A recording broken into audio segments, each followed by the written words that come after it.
Well, good morning, everybody. My name is Mike Karim. I'm the CEO of Oxford Endovascular, and we've been developing origami engineering to treat brain aneurysms. We're a spin-out from Oxford University. I'm going to show you a very short 1-minute video to bring this technology to life. The Japanese art of origami is evolving to save lives.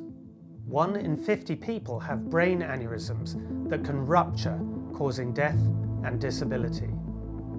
Flow diverters are stents that treat brain aneurysms, but placements can fail through device deformation. World leaders at Oxford University have combined medicine and space tech with origami engineering to develop OxiFlow, a next-generation flow diverter laser cut from a unique alloy. Oxford Endovascular's elite engineers have refined OxiFlow to allow it to open accurately, first time, every time. It overcomes the problem in a market growing to over $3 billion. Support saving lives, joining our origami mission to treat brain aneurysms.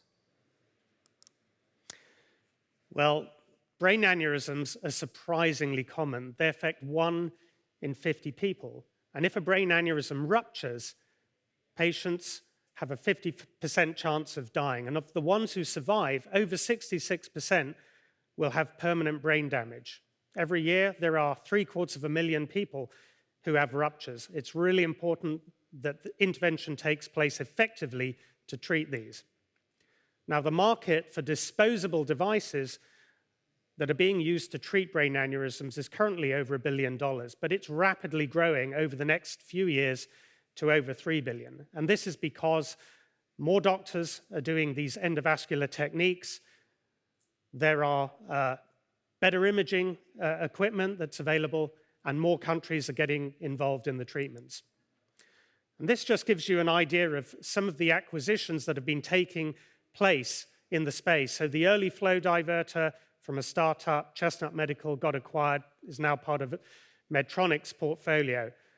And in the last year, there was an even larger acquisition of around $540 million for a Me Too technology. Now, flow diverters got established in around 2009. And a flow diverter is essentially a woven mesh stent that reduces the blood flow into the aneurysms. But all the existing devices have challenges because of their woven mesh design. They can't conform accurately to the shapes of the arteries, can't open effectively often. And this is some of the data that the FDA collects on flow diverter-related failures. And these occur in 35% of procedures. And you'll see that the really big one, nearly 50% of the failure modes, is actually failure of the device to open. And when these happen, they lead to adverse events such as a decreased therapeutic response, intracranial hemorrhage, thrombosis, neurological deficit, etc. Our technology is focused on overcoming these issues. I've spent over 30 years in medical device development, taking new technologies to the market. I co-founded the company along with Professor James Byrne, one of the godfathers of neurovascular, who helped to develop the coiling procedure and many other technologies. He got together with Professor Zhong Yu, who is the expert in origami folding structures, did a lot of work on the European Space Project on satellites.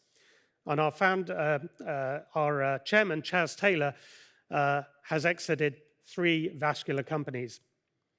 So OxiFlow is origami engineering for the brain. It moves away from the woven mesh structure. It uses a laser-cut, all-in-one piece, unique design, nitinol structure as an inner skeleton. This allows the technology to conform to whatever shape that it's put into.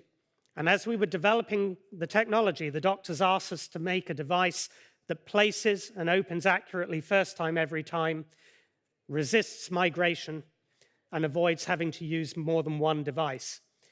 This means that not only is it a safer technology, but it will also save time and also save cost. but the cost of production of the device is very similar to existing devices on the market. It will go in using existing equipment and under existing reimbursement codes. And the doctors asked us to make it easier than existing devices, and that's what we've done.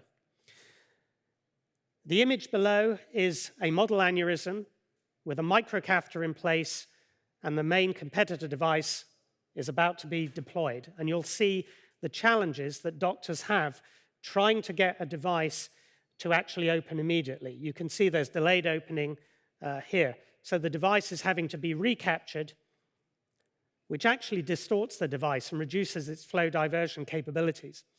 Even when it's open, there's still a gap with the vessel wall, and this is an area where blood clots can form and microemboli. This opening issue is challenged all the way along the device, so the doctor's having to recapture the device and manipulate it, and this pushes the delivery wire further and further up the vessel, which runs the risk of a puncture. As we were developing our device, doctors asked us if we could avoid that issue as well. You see the last part of the device, that manipulation going on again. Often at this stage, they'll remove the device completely and get out a new device at huge cost and putting more risk for the patient. You'll see the final part of it, the doctor just about manages to get the device in place, and that's typical of a placement.